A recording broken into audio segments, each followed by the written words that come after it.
Hello again and welcome to another 140k Imperial Guard Tactics video. Now before we get into today's video, I'd like to say a big thank you to Felix Riviera for sending in some awesome pictures of his Imperial Guard forces. I really like this colour scheme. It can be quite difficult to pull off a red on red colour scheme, but this one is just done so well. The different red tones between the armour and the cloth is just fantastic. It's like a dirty red as well. It's not like a bright royal red, it's like a dirty industrial red. And overall, I just think it looks really good, so thank you for sending these pictures in, Felix. If anyone else has got any cool pictures you want me to use in my videos, then please post them on my Facebook page, or you can email them to me at mordianglorytv@gmail.com. And don't worry if you're like me and you've got a bit of an ogre brain, there will be all the links you need down the description below. Without further ado, let's crack on with today's video.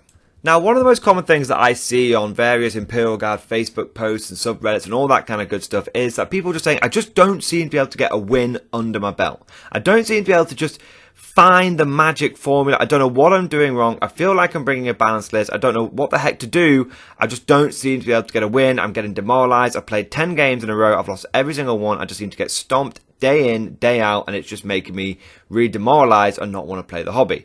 And that's a really important thing to be aware of, because we don't want people to be having that feeling, especially in the Guard community, because yeah, for a lot of 9th edition Guard has been struggling, but right now Guard should be doing a lot better, and that's because we've got some decent secondaries and we've got some decent updates in the old balanced aid slate and all that kind of good stuff. But what I want to do today is basically give a quick tip tactic, give a bit of advice on a technique that I used during the dark days of 9th.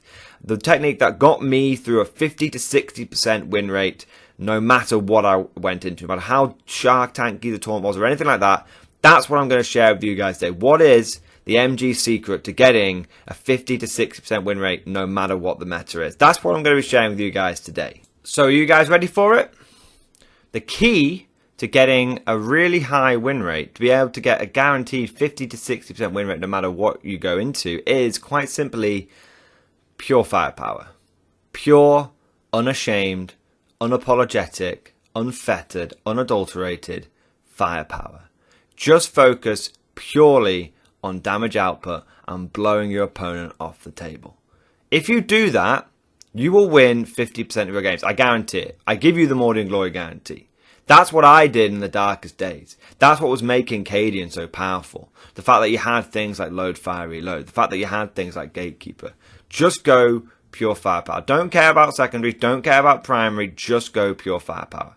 That will get you a decent win rate. That will guarantee you wins. And it's a very, very simple concept that almost anyone can get their head round. Okay? Oh, do I take this unit for secondary? Don't care. What about this unit for orders? Don't care. Just go pure firepower. Now, I'm going to dive a little bit more into this, but that is the guiding principle. If you stopped watching this video right now, that's the only thing you need to take away. Just go pure damage output. And I'll explain a little bit about why this works, and I'll explain a little bit about how you can make it work, and some good examples of units that I think that I would recommend you take if you just want to go down this route of, you know what, I'm done trying to interact with this game on the tactical level. I'm just going to blow my opponents off the field. That's just what I'm going to go for. Okay, so that is the trick to getting a decent win rate, and let's dive a little bit more into it now. So let's drill down into that. So firstly, why does this concept work? Why does just sacking everything off and just going down pure firepower work? Well, it works because quite simply there are some armies out there that you can just shoot off the board. I mean, despite the fact that Custodians have got quite a high win rate at the moment, I've never had a problem beating them just because I just bring in a firepower that I don't care about it. Oh yeah, you've got 3 squads of 3 golden boys with shields. I don't care. I'm going to pick all of them up in a turn. Oh, you've got 3 dreadnoughts. I don't care. I'm going to kill all of them in a turn. So there's certain armies that you just, if you go down the pure firepower route, you will blow off the table. You know, there's plenty of examples of just going down that pure damage output. And it just means that, yeah, you might not be ahead on points in the first or second turn of the game. Yeah, that might very well happen. You're not playing for first turn or second turn. You're playing to smash the enemy over 5 turns. And when you go down this pure firepower route, what you tend to find happens is your opponent sort of speeds out, and your opponent is there focused on the objectives. Like, oh yeah, I'm going to have the primary. Oh yeah, I'm going to get all these secondaries. You're like, yeah, that's fine, mate. You do that. Now I'm going to kill all you guys. And see, that's the thing.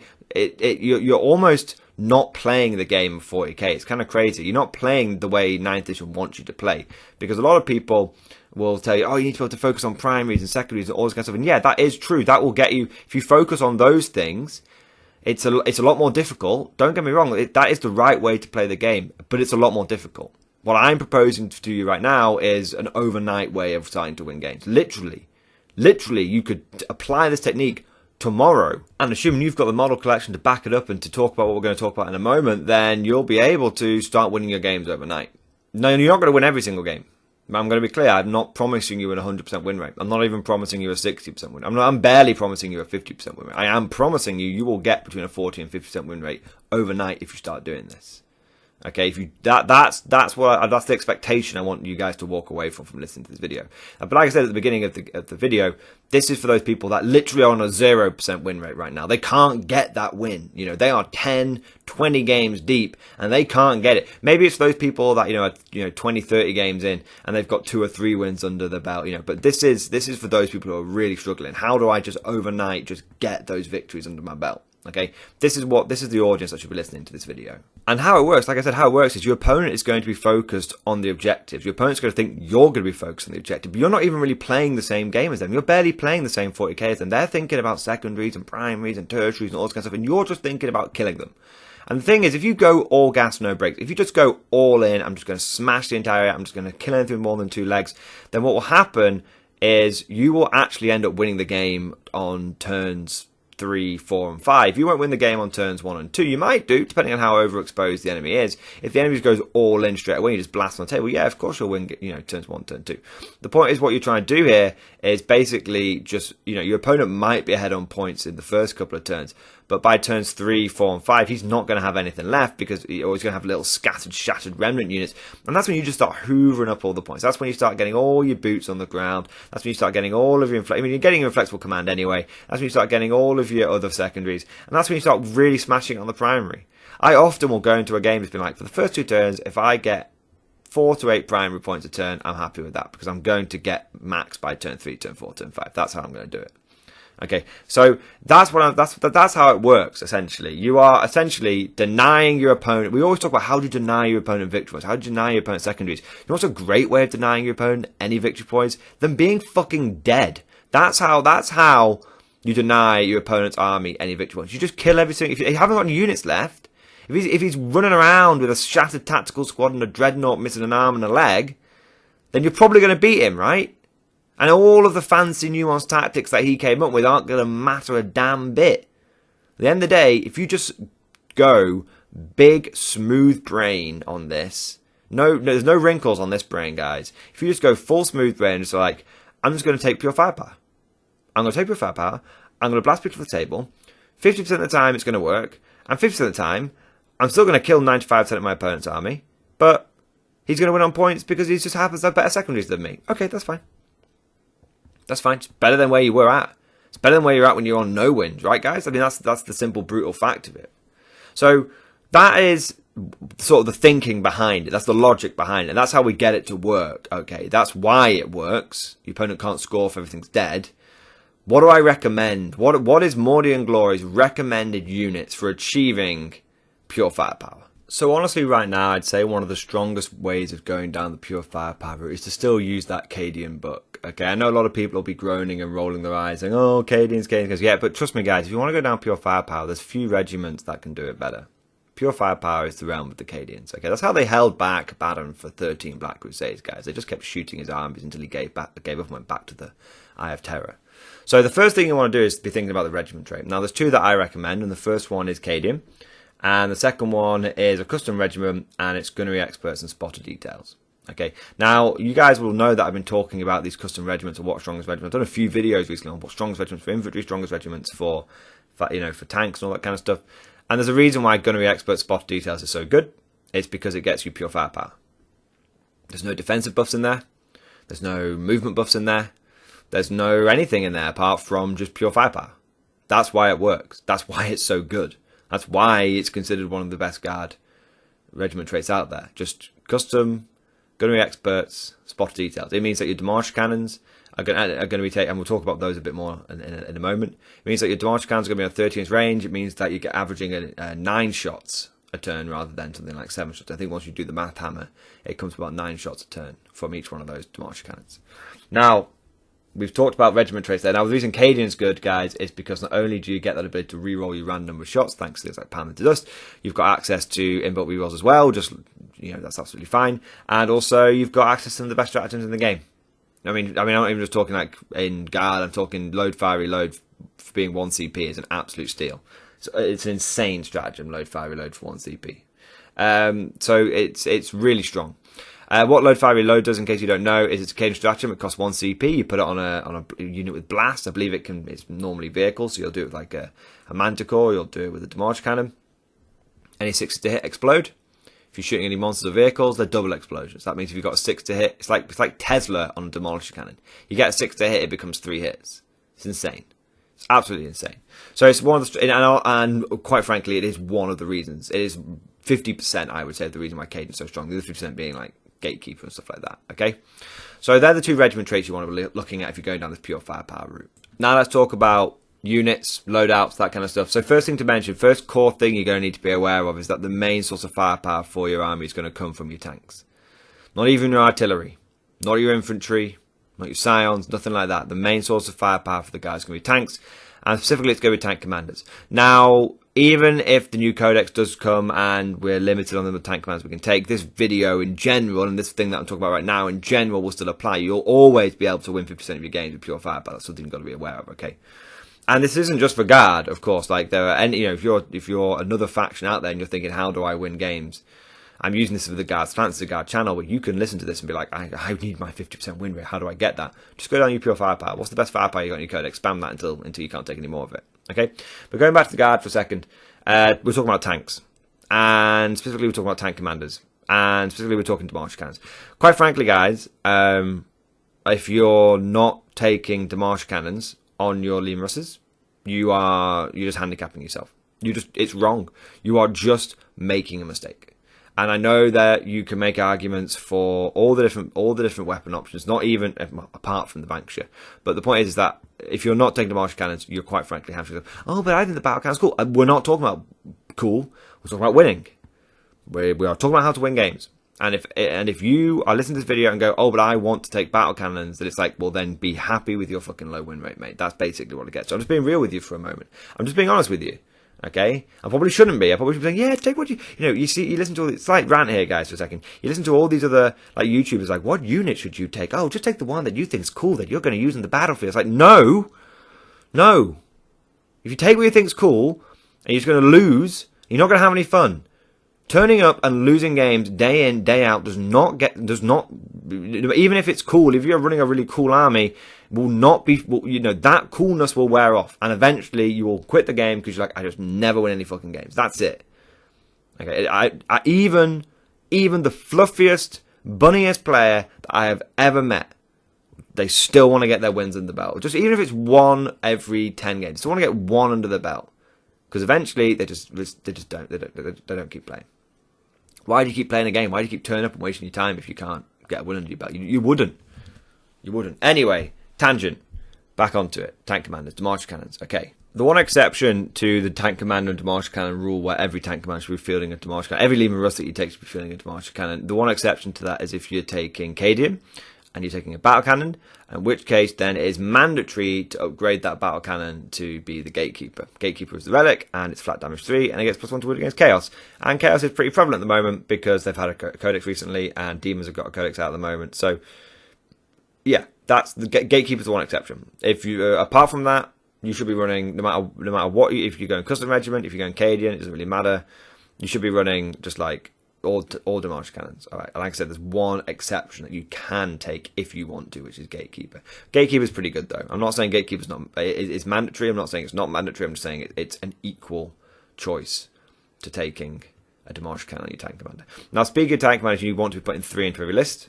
Simple as that. If you're turning up to a game and you've not got 3 tank commanders, then you're hamstringing yourself again. Simple as that.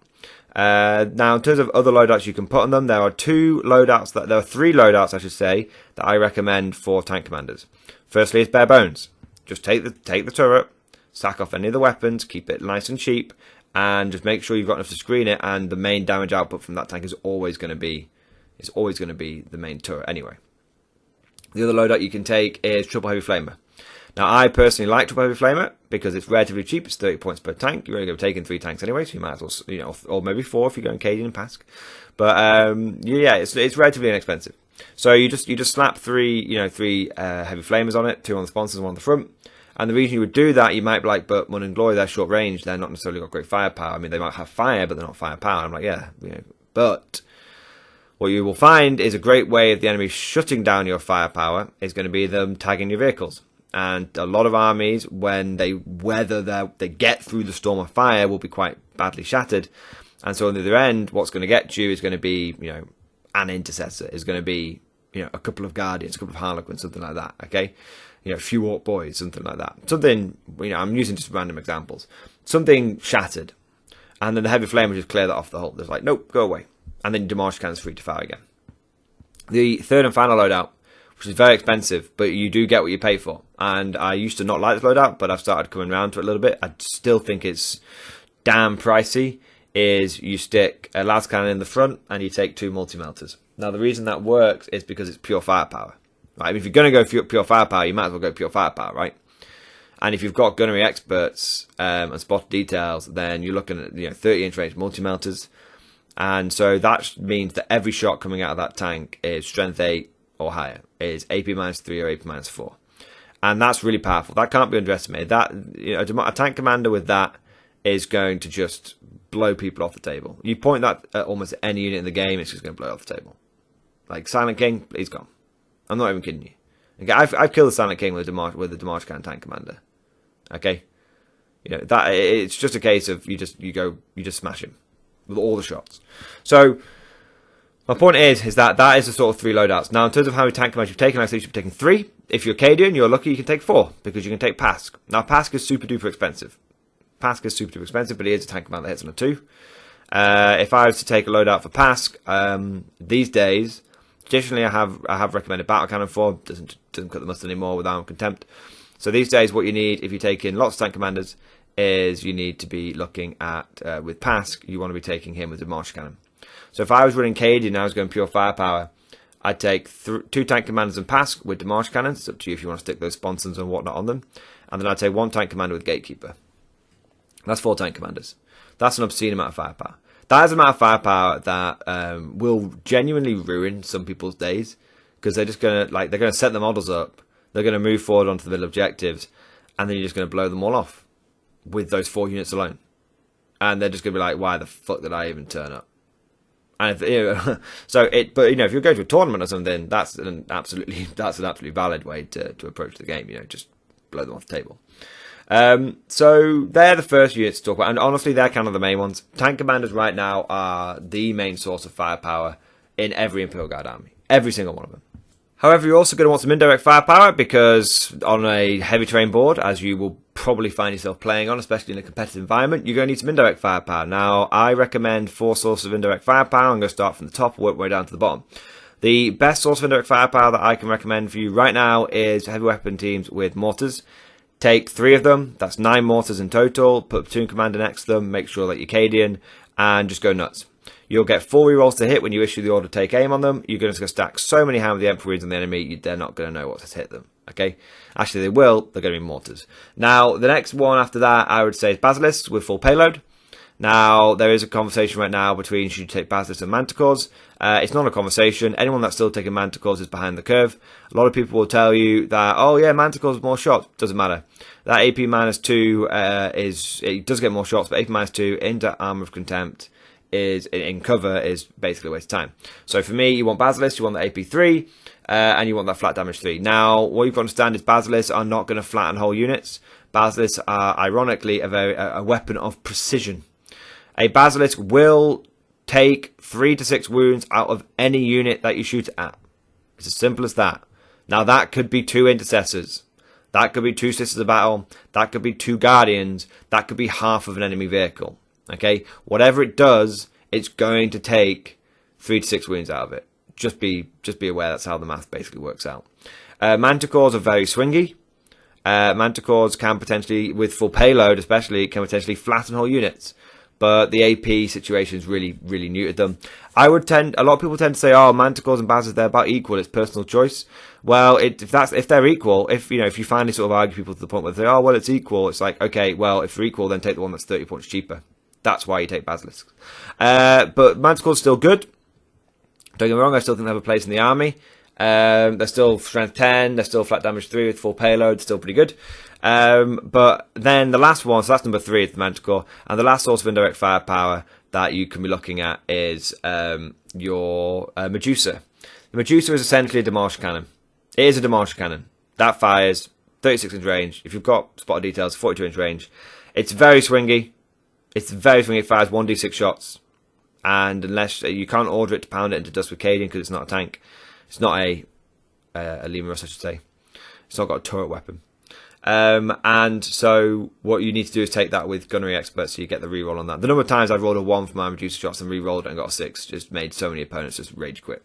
Now that is your indirect firepower. There is one other source of just pure firepower which is not to be overlooked.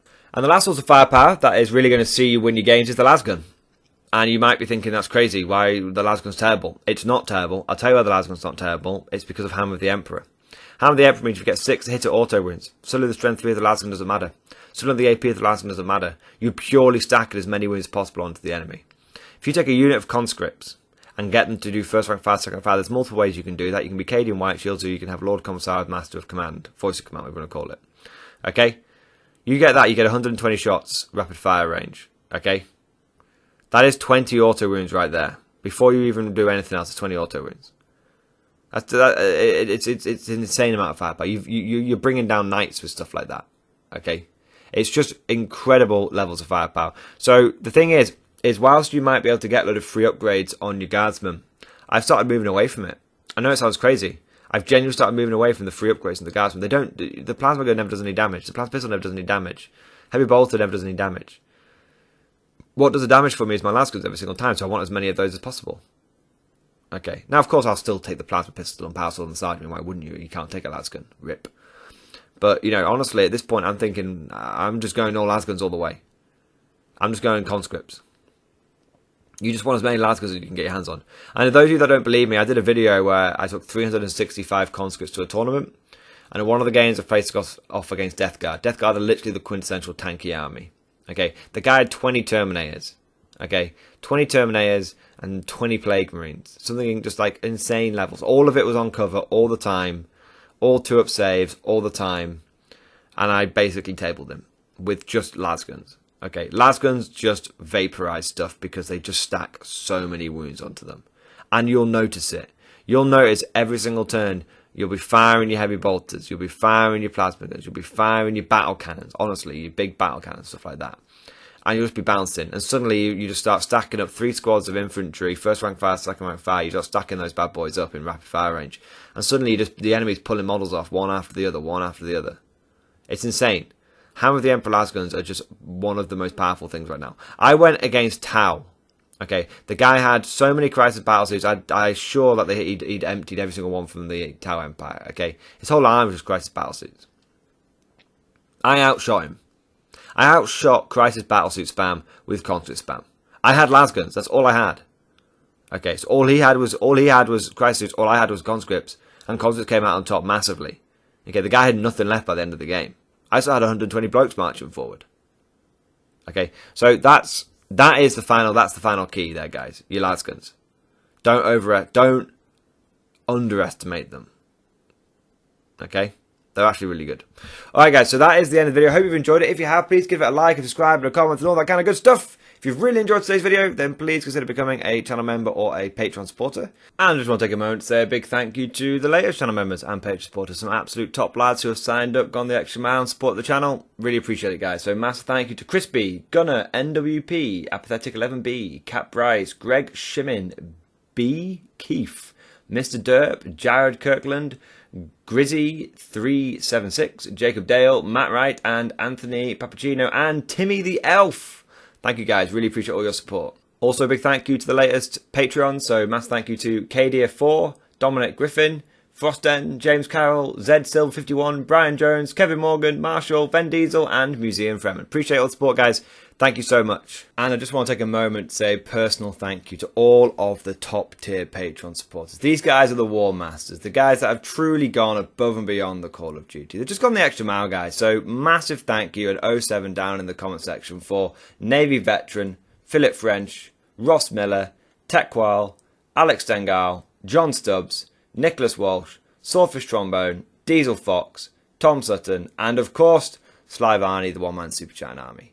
Thank you guys, appreciate all your support, and of course, as always, I'll see you guys next time.